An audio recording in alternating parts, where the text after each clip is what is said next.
ko neigi nebo ngacherete en kasarage en bunge noton nebo National Assembly en motwet anan committee noton nebo budget nene kora ko MP noton nebo Kiharu Ndindi Nyoro ko kakomuch komonge en nguni ak gon ngalalet noton nekim kotinge ak olietab mwanik ne kokolany barak en nguni en emetab Kenya kosibke ak Ndindi Nyoro kaimuch kong'ong kole en nguni kokimuch serikali anan ko kolany barak oliet no mwanik kotinge ak rabisiekab besendo chekimuch koib serikalitab emoni chotok cheite bilion 176 chekib serikali kobun benkishek chotok en emet orit akot konoton komwoe Ndindi Nyoro kole kimuch serikalitab emoni kotes rabisiek silingishek 7 en mwanik chekiboisien en lipanetab besenotok ako bendi biikab emoni koliponi rabisiek chotok en kasarta nebo kenyisiek 7 chemiten tai. Kamwa Nyoro kole akot kikimuch kisuldaen tetutyonoton akot en kasarta nekimaimuch bunge nebo emoni kosirto rasmi. Kora komwoe kole akoi en nguni kotangandan kokomuch kolany barak akochil biikab emoni olietab mwanik kotomo komongke ministry notok netinyegei ak kimnatoshek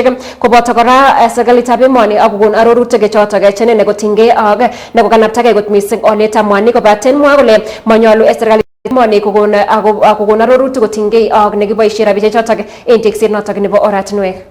It is there in the response of the minister or the cabinet secretary for energy that there was actually an introduction of 7 shillings last year.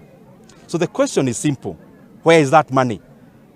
Now, in their responses, they tried to justify that this money that was borrowed, that was introduced, was actually used as collateral to take debt, to take a loan from our local banks.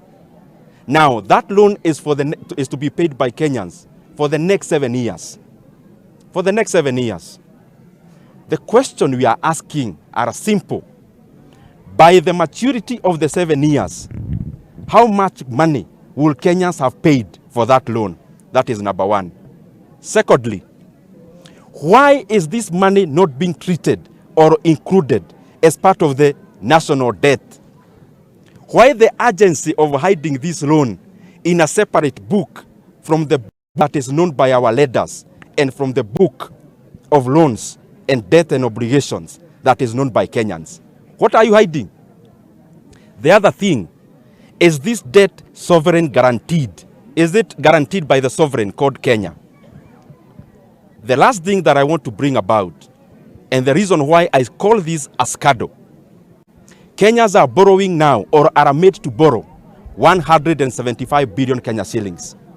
But after 7 years, Kenyans will be paying an extra 100 billion to the banks on top of the 175 billion.